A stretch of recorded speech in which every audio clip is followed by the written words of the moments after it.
Students, हम बात कर रहे थे वर्ब्स की। तो वर्ब्स में हमने क्या पढ़ा? पीछे जितनी भी वर्ब पढ़ी, लिंकिंग वर्ब पढ़ी, कॉपुलस वर्ब पढ़ी, इसके अलावा हमने इंचोएटिव वर्ब्स भी पढ़ी। अब जो हम पढ़ने जा रहे हैं, कुछ वर्ब्स के जो फॉर्म हैं, जो फाइनाइट वर्ब्स की बात करते हैं हम। तो फाइनाइट वर्ब्स की जब हम बात करते हैं तो फाइनाइट वर्ब जो होती है वो कितने प्रकार की होती है? तो सबसे पहले अपने बात करते हैं फाइनाइट वर्ब की। फाइनाइट वर्ब की जब मैं बात करूं तो सबसे पहले बात करूंगा कि वीक वर्ब्स कौन सी होती है।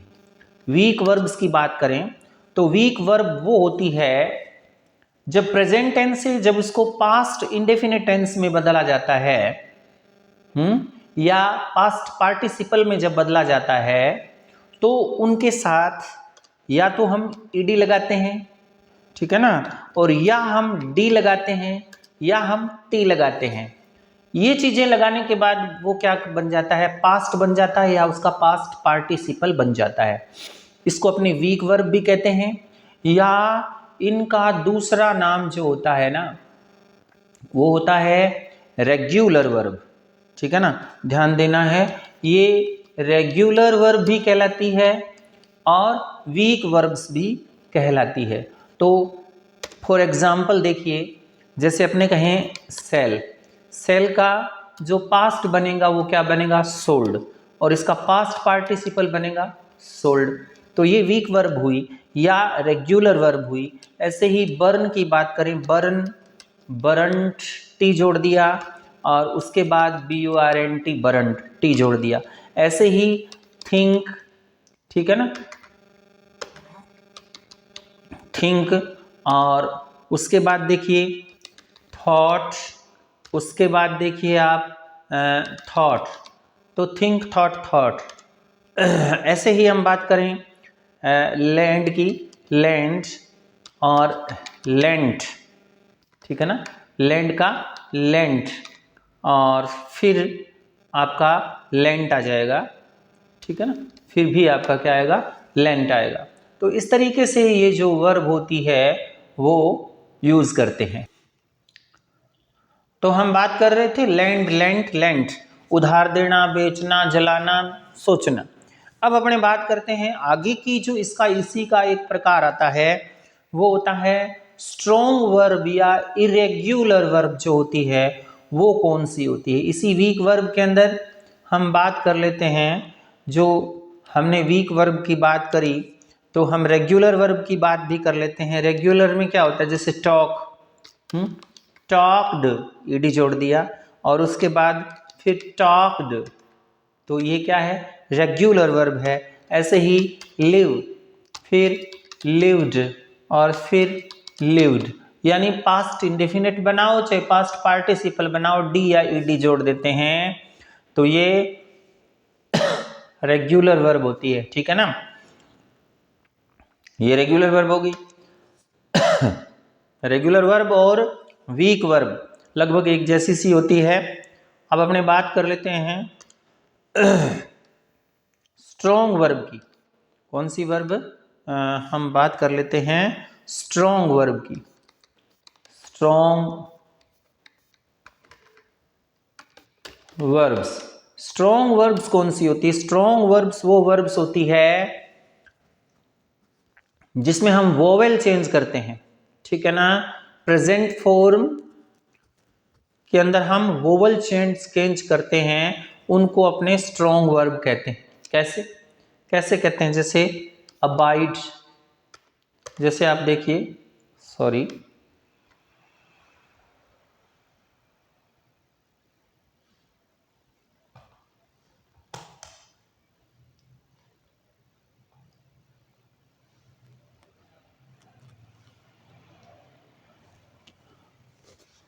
स्ट्रॉन्ग वर्ब्स जो होती है वो जैसे अबाइड होती है। हाँ, अपने बात कर रहे थे स्ट्रॉन्ग वर्ब की। तो स्ट्रॉन्ग वर्ब की जब हम बात करते हैं, बात करें स्ट्रॉन्ग वर्ब्स, स्ट्रॉन्ग वर्ब्स की हम बात करें तो वो कौन सी होती है? जिसके अंदर वोवल चेंज होते हैं, वोवल्स चेंज होते हैं। जैसे अबाइड, अबाइड का बन जाएगा अबोड और फिर अबोड, ठीक है ना, अबाइड अबोड अबोड, आई को ओ में चेंज कर दिया। ऐसे ही बियर, बोर और बोर्न, आई को फिर ओ में चेंज कर दिया। ऐसे he became, sorry become, become, became और फिर बिकम, तीनों फॉर्म बनाते हैं तो क्या हुआ, ई ओ जो था वो ए में चेंज हो रहा है। ऐसे ही F I N D, find, found और फाउंड। तो ये कौन सी वर्ब होती है, स्ट्रॉन्ग वर्ब्स होती है। स्ट्रॉन्ग वर्ब्स की जब हम बात करें तो वोवेल चेंजेस होते हैं, ठीक है ना। और अगर हम बात करें इरेग्युलर वर्ब की, इरेग्युलर वर्ब्स की बात करें तो इसमें भी यही होता है। इरेग्युलर वर्ब्स में भी क्या होता है, डी ई डी या टी लगाने से नहीं होती, तो इसके कोई रूल्स नहीं होते हैं। ये अलग अलग भी हो सकती है, कैसे, सी, सा और सीन, ये इरेग्युलर वर्ब है। ऐसे ही गो, ये पूरी तरह से अलग हो सकती है, वेंट और गॉन, ठीक है ना। ऐसे ही हम बात करें कम, केम और फिर कम, इसका कोई रूल नहीं होता, वो इरेग्युलर वर्ब होती है। रेगुलर वर्ब में क्या होते हैं, टी डी और ईडी लगा करके बनाते हैं, और इरेग्युलर वर्ब जो होती है उसका कोई रूल नहीं होता। और स्ट्रॉन्ग वर्ब का रूल होता है कि उसमें वोवल चेंजेस होते हैं। ओके, तो इन बातों को आप विशेष रूप से ध्यान रखें कि रेगुलर वर्ब कौन सी होती है और इरेग्युलर वर्ब कौन सी होती है। ये तो आपने समझा कि जो फाइनाइट वर्ब्स होती है उसमें रेगुलर और इरेग्युलर वर्ब्स होती है। इसके अलावा भी वर्ब्स को अपने कुछ पार्ट्स में डिवाइड कर सकते हैं। कैसे कर सकते हैं, देखिए, एक होती है स्टेटिव वर्ब, स्टेटिव वर्ब्स। अब स्टेटिव वर्ब्स कौन सी होती है, स्टेटिव वर्ब्स का मतलब होता है ऐसी वर्ब, मतलब जो परमानेंट कार्य को बिना प्रयास के स्थायी रूप से होने वाले कार्य को व्यक्त करती है। यानी कोई परमानेंट वर्क है उसको स्थायी रूप से होने को व्यक्त करती है, हैं? और इनका प्रयोग कंटिन्यूअस फॉर्म में नहीं किया जा सकता, ठीक है ना। यानी स्टेटिव वर्ब जो होती है, these verbs are not used in continuous tense। सीधी सी बात है, कंटिन्यूअस टेंस में इसका यूज नहीं किया जा सकता।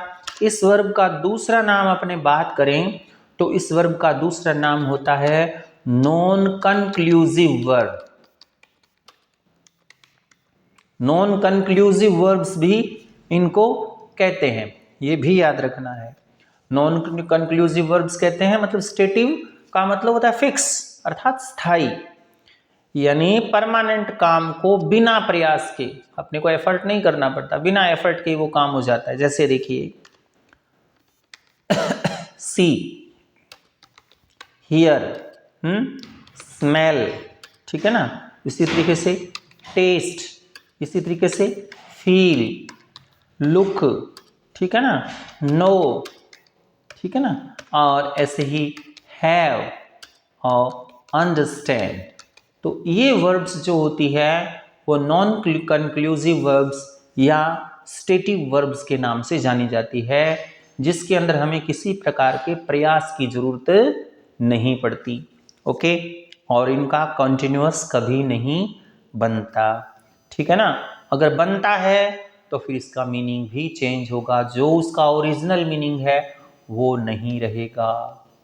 तो इस बात को आप विशेष रूप से ध्यान रखेंगे।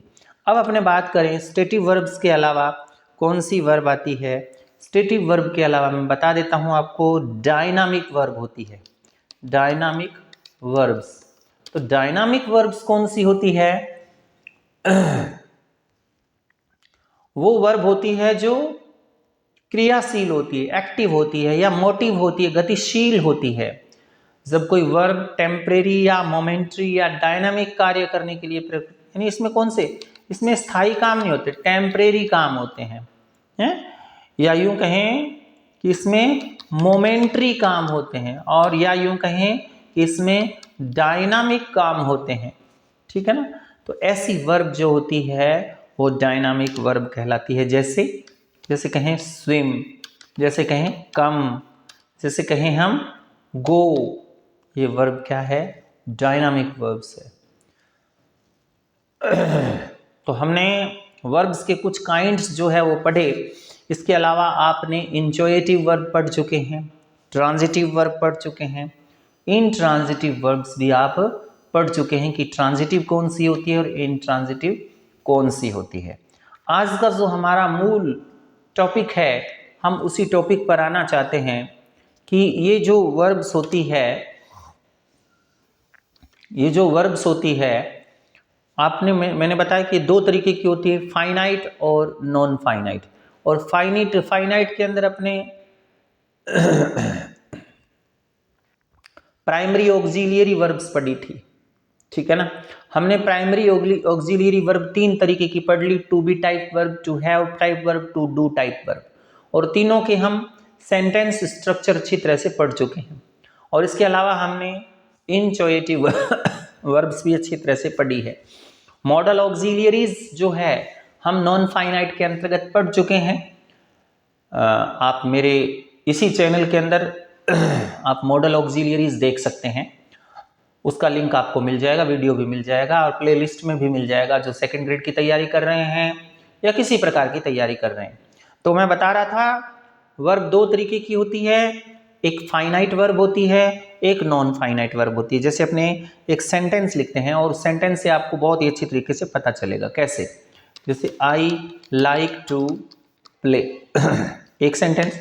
दूसरा सेंटेंस देखिए, ही लाइक्स टू प्ले। तीसरा सेंटेंस देखिए, दे लाइक टू प्ले। चौथा सेंटेंस देखिए आप, ही लाइक्ड टू प्ले, ठीक है ना। पांचवा सेंटेंस देखिए, सी लाइक्ड टू प्ले। अगला sentence, they liked to play. अब इस सेंटेंस के अंदर आप देख रहे हो, अब क्या देख रहे हो, आई लाइक टू प्ले, इसमें टू प्ले इसमें है, टू प्ले इसमें है, टू प्ले इसमें है, टू प्ले इसमें भी है, टू प्ले, यानी हमने जब आई किया तो भी टू प्ले, ही किया तो भी टू प्ले, दे किया तो भी टू प्ले, सेंटेंस चेंज किया जैसे लाइक्ड किया तो भी टू प्ले है। यहां पर ही सी दे यानी सब्जेक्ट का जेंडर चेंज किया, चाहे सब्जेक्ट का नंबर चेंज किया, ये टू प्ले का टू प्ले ही रहा कि नहीं। तो इसका मतलब सेंटेंस का चाहे जेंडर चेंज हो, चाहे सेंटेंस का नंबर चेंज हो, चाहे सेंटेंस का टेंस चेंज हो, जो नॉन फाइनाइट वर्ब जो होती है उसके ऊपर कोई प्रभाव नहीं पड़ता, वो अनचेंज्ड रहती है। लेकिन फाइनाइट वर्ब जो है वो चेंज हो जाती है। देखिए आई के साथ लाइक लगाया हुआ है, ठीक है ना। ही के साथ जब हमने आई का ही किया यानी प्रोनाउन चेंज किया, ही किया, तो क्या हुआ, लाइक्स हो गया, ठीक है ना। फर्स्ट पर्सन के साथ लाइक था और थर्ड पर्सन के साथ लाइक्स था, तो इसका मतलब लाइक जो वर्ब है वो चेंज हो रही है ना, पर्सन के अकॉर्डिंग ही चेंज हो रही है। सब्जेक्ट का पर्सन चेंज हो रहा है तो वो चेंज हो रही है, सब इसका टेंस चेंज हो रहा है तो देखो लाइक्ड हो गया कि नहीं। टेंस से भी प्रभावित होती है, सब्जेक्ट के पर्सन से भी प्रभावित होती है। तो ऐसी वर्ब जो इससे चेंज होती है, टेंस से, जेंडर से, सब्जेक्ट के जेंडर से या सेंटेंस के टेंस से, अगर वो बदल जाती है तो वो फाइनाइट है, जो ना बदले वो नॉन फाइनाइट वर्ब होती है। तो आज हम जो पढ़ने वाले हैं वो नॉन फाइनाइट वर्ब्स की बात करने वाले हैं, ठीक है ना। नॉन फाइनाइट वर्ब जो है उसकी बात हम आज करने वाले हैं। तो कौन कौन सी होती है नॉन फाइनाइट वर्ब्स अपने बात करेंगे, ठीक है ना। आज अपने किसकी बात करने वाले हैं, नॉन फाइनाइट की बात करने वाले हैं, ठीक है ना। तो नॉन फाइनाइट की बात करें, चलो नॉन फाइनाइट, आपको ये तो पता चल ही गया कि नॉन फाइनाइट वर्ब कहते किसे हैं, ये तो आपको पता चल गया। लेकिन हम अपने बात करें तो नॉन फाइनाइट वर्ब जो है वो 3 तरीके की होती है। नॉन फाइनाइट वर्ब जो है वो 3 तरीके की होती है। वैसे तो मॉडल ऑक्सिलरीज भी जो है वो नॉन फाइनाइट होती है, ठीक है ना, क्योंकि मॉडल ऑक्सिलरीज जो है उसके अंदर कोई चेंज नहीं आता। फिर भी मैं नॉन फाइनाइट की अगर बात करूं तो ये 3 तरीके की होती है। नंबर 1 की बात करूं तो वो होता है इंफिनिटिव। इंफिनिटिव भी एक तो विद टू होता है और एक होता है बेयर इंफिनिटिव, मतलब बिना टू के, यानी विदाउट टू, यानी जिस इंफिनिटिव में टू नहीं लगता वो इंफिनिटिव कौन सी होती है, वो इंफिनिटिव बेयर इंफिनिटिव होती है, ठीक है ना। तो ध्यान देना है, first form of the verb के साथ अगर टू लगा है तो उसको अपने क्या कहते हैं, इंफिनिटिव कहते हैं, ठीक है ना। टू प्लस फर्स्ट फॉर्म, जैसे हम कहें टू प्ले, टू गो, ये क्या है, इंफिनिटिव है। अगर अपन बात करें दूसरी इंफिनिटिव होती है जीरंड। जीरंड जो होती है वो कौन सी होती है, जीरंड की अगर मैं बात करूं तो first form of the verb होती है और उसके साथ आईएनजी लगाया जाता है, ठीक है ना। आईएनजी लगाया जाता है और ये क्या होता है, वर्बल नाउन होती है, यानी वर्ब के रूप में नाउन होती है, ये जीरेंड कहलाती है। अगर अपने तीसरी नॉन फाइनाइट वर्ब की बात करूं तो वो होती है पार्टिसिपल। पार्टिसिपल क्या होती है, वो भी आप ध्यान दें कि first form of the verb जो होती है उसके साथ हम आईएनजी लगाते हैं पार्टिसिपल में ही, ठीक है ना। और वो क्या होती है, वर्बल एडजेक्टिव होती है। ध्यान देना है कि जीरंड और पार्टिसिपल में एक ही डिफरेंट है। प्रेजेंट पार्टिसिपल की जब मैं बात करूं तो फर्स्ट फॉर्म प्लस आईएनजी होती है और वो एडजेक्टिव का काम करती है। जीरंड की बात करूं तो फर्स्ट फॉर्म प्लस आईएनजी होती है और वो नाउन का काम करती है। अपने जब इसको विस्तार से समझेंगे, पूरा डिटेल से समझेंगे तो आपको बहुत ही अच्छे तरीके से ये समझ में आने वाली है। इसलिए आप बिना आलस किए, आलस नहीं करना है, वीडियो को पूरा देखना है, तभी ये बात आप समझ में आ पाएगी और तभी आप कॉम्पिटिटिव एग्जाम से में इससे संबंधित क्वेश्चन जो है वो इनको कर सकेंगे। मैं आपको बता देना चाहता हूं कि जैसे आप कहें आई लाइक टू प्ले, ये हो गया ना, मैं खेलना चाहता हूं, ये टू प्ले जो वर्ब आ रही है आपके सामने, ये क्या आ रही है, ये इन्फिनिटिव है। लेकिन बिना टू के भी इन्फिनिटिव आती है, जैसे आई सा हिम गो, ये बिना टू के है। जैसे आई बेड हिम गो, तो ये गो जो वर्ब आ रही है, ये जो गो वर्ब आ रही है बिना टू के आ रही है ना। आई सा हिम गो, आई बेड हिम गो, ये दोनों गो वर्ब बिना टू के आ रही है। और जो बिना टू के वर्ब आती है उसको आपको मैंने बताया था, उसको हम कहते हैं बेयर इन्फिनिटिव, ठीक है ना। उसको हम क्या कहते हैं, बेयर इन्फिनिटिव कहते हैं। तो ध्यान देना है कि इन्फिनिटिव की जब हम बात करें तो इन्फिनिटिव का मतलब यही नहीं होता कि टू के साथ फर्स्ट फॉर्म आ जाए, वो इन्फिनिटिव होती है। ओके, आपके बात समझ में आ गई होगी। पहली बात करें तो इन्फिनिटिव जो होती है इसकी अलग अलग फॉर्म्स होती है। कैसे, हम कहें ना टू गो टू डू, जैसे ये कहें टू गो टू डू, ये कौन सी इन्फिनिटिव है, ये कहेंगे ये प्रेजेंट इन्फिनिटिव है, ये प्रेजेंट इन्फिनिटिव है और सिंपल है, ठीक है ना। और अगर हम इसका नेगेटिव बनाएं तो ये क्या बन जाएगी, not to do, not to do हो जाएगा। और क्या हो जाएगा, not to go.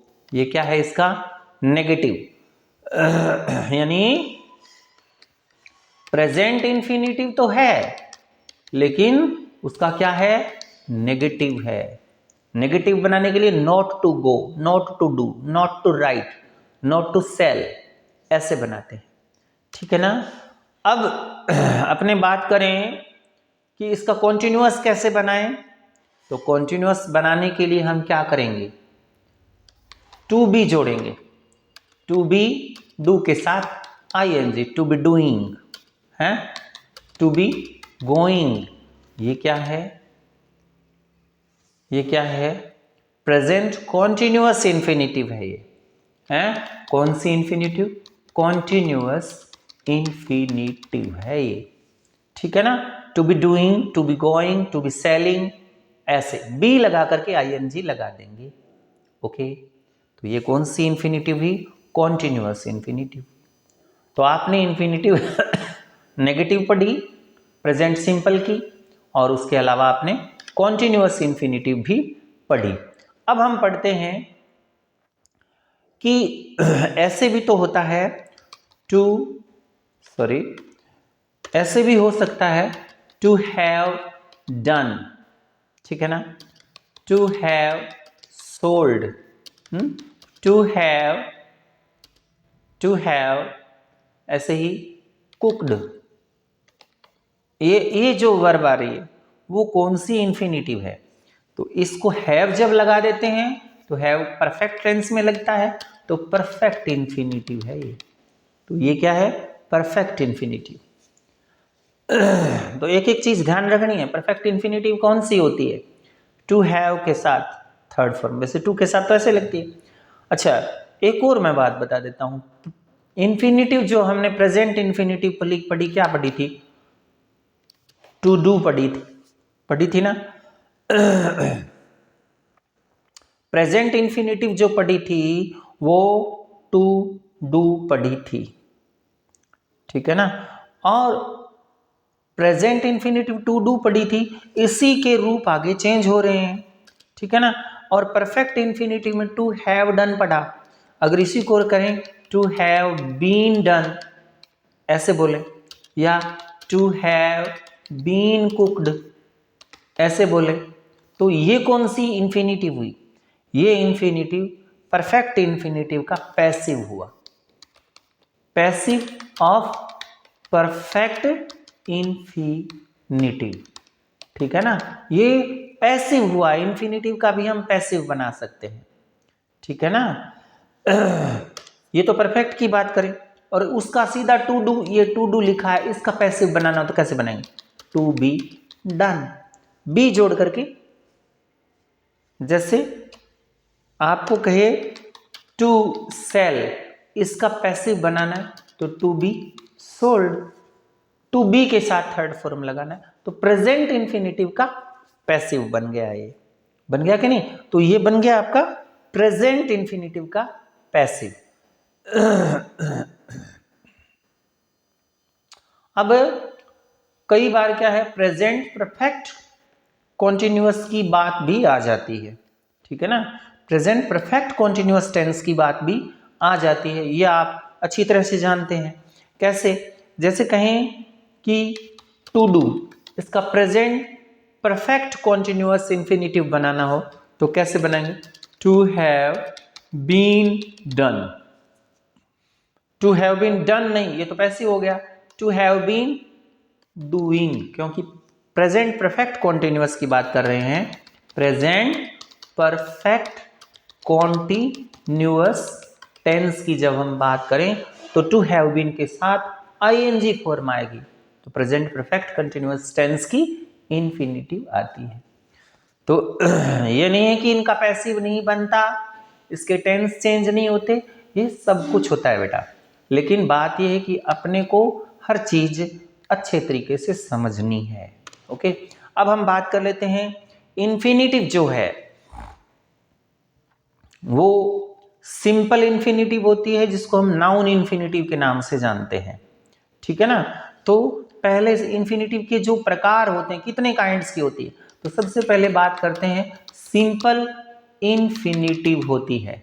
Simple infinitive कह दो या इसको कह दो नाउन इन्फिनिटिव, यानी ऐसी इन्फिनिटिव जो नाउन का काम करे, हैं नाउन का काम करे या सिंपल वर्ब का काम करे। और हिंदी के वाक्य में ना, नी, ने ऐसे आता है, जैसे I am to go. To go जो है क्या है, सिंपल इन्फिनिटिव है। ऐसे कहें he is about to go, वो जाने वाला है। तो about to go, I am to go, मुझे जाना है। तो ये जो है जाने को है या मुझे जाना है, तो ये क्या चीज है, सिंपल इन्फिनिटिव, ठीक है ना। इसको क्या कहते हैं, इन दोनों में जो इन्फिनिटिव यूज होते टू गो और टू गो, ये सिंपल इन्फिनिटिव है। और एक इन्फिनिटिव होती है जीरंडियल इन्फिनिटिव, जीरंडियल इन्फिनिटिव। ये कौन सी होती है, जीरंडियल इन्फिनिटिव का मतलब क्या होता है, यानी इस इन्फिनिटिव का जो यूज होगा वो एडजेक्टिव या एडवर्ब की तरह होगा। जीरंडियल इन्फिनिटिव का यूज या तो एडजेक्टिव की तरह होगा यानी विशेषण की तरह होगा, या इसका यूज क्रिया विशेषण की तरह होगा। कैसे होगा देखिए, ध्यान देना है आपको। जैसे कहें the sweet is good to eat. अब स्वीट की खासियत क्या है, गुड है। गुड कैसी है, खाने में अच्छी है। इसका मतलब गुड जो एडजेक्टिव है, एडजेक्टिव को मॉडिफाई कर रहा है टू ईट। इसका मतलब टू ईट क्या है, एडवर्ब के रूप में यूज हुई है। तो ये क्या है, जीरंडियल इन्फिनिटिव है। ऐसी इन्फिनिटिव जो एडवर्ब के रूप में यूज होती है उसको जीरंडियल इन्फिनिटिव कहते हैं। आगे देखिए, जीरंडियल के बाद एक example of this is the house to let. अब देखिए यहां हाउस है, हाउस को मॉडिफाई कर रहा है टू लेट, यानी यही वो घर है जो किराए पर दिया जाना है। तो घर को मॉडिफाई, नाउन को मॉडिफाई कर रही है ये टू लेट, नाउन के बारे में कुछ ना कुछ बता रही है। इसका मतलब ये क्या है, एडजेक्टिव के रूप में काम आ रही है। तो इसलिए जो इन्फिनिटिव एडजेक्टिव या एडवर्ब के रूप में यूज हो उस इन्फिनिटिव को जीरंडियल इन्फिनिटिव कहते हैं। और जो इन्फिनिटिव किसके रूप में, नाउन के रूप में यूज हो या वर्ब के रूप में यूज हो, वो सिंपल इन्फिनिटिव कहलाती है। ओके, तो ये तो आपने समझा कि जीरंडियल इन्फिनिटिव कौन सी होती है, सिंपल इन्फिनिटिव कौन सी होती है, बेयर इन्फिनिटिव कौन सी होती है। एक एक बात को आपको ध्यान से समझना है। अगर मैं बात करूं कि सिंपल इन्फिनिटिव या जिसको नाउन इन्फिनिटिव कहते हैं, कौन सी इन्फिनिटिव, सिंपल इन्फिनिटिव, ठीक है ना, या जिसको हम कहते हैं नाउन इन्फिनिटिव, इसका यूज कहां कहां करते हैं और कैसे करते हैं। तो सबसे पहली बात मैं करूं तो इसको एज ए सब्जेक्ट यूज किया जाता है। किसी सेंटेंस का सब्जेक्ट बनाना हो तो उसको यूज कर सकते हैं। कैसे यूज कर सकते हैं, जैसे एग्जांपल देखिए, to abuse is wrong, to abuse is wrong, गाली देना गलत बात है, टू अब्यूज इज रॉन्ग है। ऐसे ही to to live peacefully, to live peacefully is not easy, to live peacefully, to live peacefully ये सब्जेक्ट है। ऐसे टू अब्यूज सब्जेक्ट है और इसकी हेल्पिंग वर्ब इज, यहां पर भी हेल्पिंग वर्ब इज है। तो टू अब्यूज और टू लिव ये दोनों क्या है, एज अ सब्जेक्ट यूज आ रही है। ऐसे कहें to find fault, to find fault is very easy, यानी गलती ढूंढना बड़ा आसान है। टू फाइंड फॉल्ट ये क्या है, सब्जेक्ट के रूप में काम आ रही है। तो जो सिंपल इंफिनिटिव होती है, जिसको नाउन इंफिनिटिव कहते हैं, वो सब्जेक्ट की जगह पर काम आ सकती है। एक बात। अच्छा, अगर हम यूं बात करें कि ये सब्जेक्ट की जगह पर काम आती है, तो अपने एक बात और भी इसका यूज बता सकते हैं नाउन इंफिनिटिव का। वो कौन सा यूज है, ध्यान देना। वो ये है कि मतलब नाउन के रूप में यूज हमने कर दिया, तो अब इनको अपने अगर चेंज करना हो, इन सेंटेंसेस को, इन्हीं सेंटेंसेस को अगर आपने चेंज करना हो तो कैसे कर सकते हैं। जैसे आप देखिए, to find fault is easy, ये सेंटेंस है। इसको अपने चेंज करना हो तो कैसे चेंज कर सकते हैं, इसको ऐसे कर सकते हैं, it is easy to find fault. It अपने कैसे यूज किया है, इंट्रोडक्टरी के रूप में इट का यूज किया जा रहा है, लेकिन टू फाइंड फॉल्ट क्या है, यहां पर इंफिनिटिव है। ऐसे इट का यूज करके हम इसका प्रयोग कर सकते हैं। जैसे कहें टू अब्यूज इज रॉन्ग, एक तो ये स्ट्रक्चर है इंफिनिटिव की, इसको हम कैसे चेंज करेंगे, ऐसे कहेंगे it is wrong to abuse, ऐसे भी तो अपने इसको बदल सकते हैं। तो ये ट्रांसफॉर्मेशन है।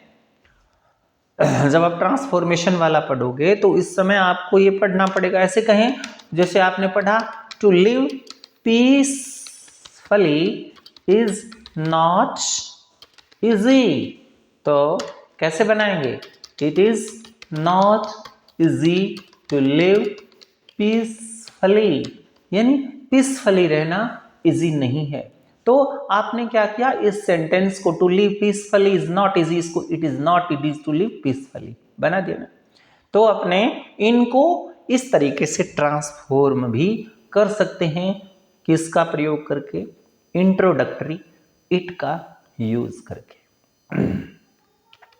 तो इस तरीके से अपने को ये पता चल गया ये क्या चीज है, इंफिनिटिव का यूज है। कौन सी इंफिनिटिव, नाउन इंफिनिटिव का यूज सब्जेक्ट के रूप में किया जाता है। ओके, अब हम बात कर रहे हैं नाउन इंफिनिटिव जो होती है वो किसी वर्ब का ऑब्जेक्ट भी हो सकती है। कैसे, object of a verb, verb का ऑब्जेक्ट होती है।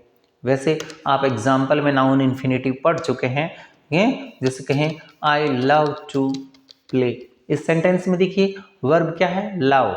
मैं लव करता हूं किससा, टू प्ले, खेलना। मैं खेलने से प्रेम करता हूं, मैं खेल से प्रेम करता हूं, मतलब खेल चाहता हूं।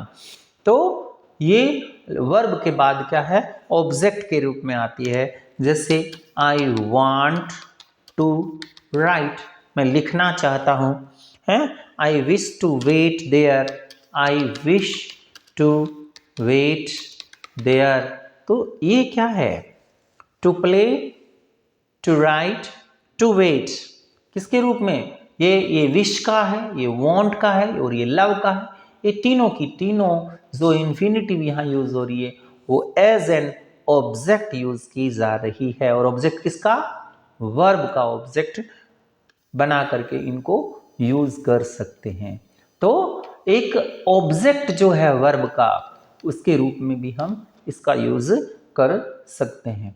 ओके, और मैं बात करूं तो ये प्रीपोजिशन का ऑब्जेक्ट भी हो सकते हैं। इंफिनिटिव जो है वो ऑब्जेक्ट ऑफ ए प्रीपोजिशन, ये प्रीपोजिशन का भी ऑब्जेक्ट हो सकती है। कैसे, कैसे हो सकती है, जैसे कहें the bus is about to start.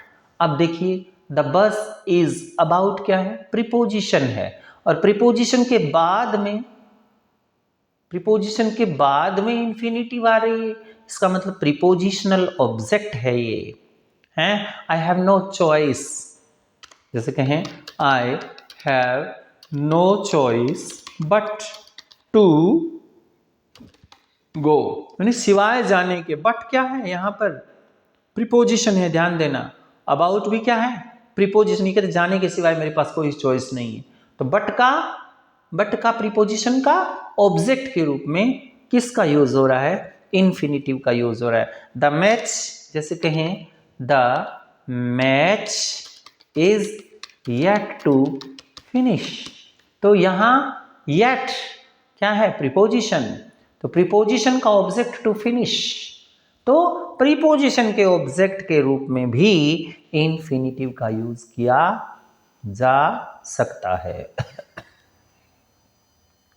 तो ध्यान देना है, नाउन इंफिनिटिव जो है इसका यूज हम कैसे करते हैं, वो कहां कहां करते हैं, इस पर हम चर्चा कर रहे हैं। इसको as a complement of a verb, आपको पता है कॉम्प्लीमेंट क्या होता है?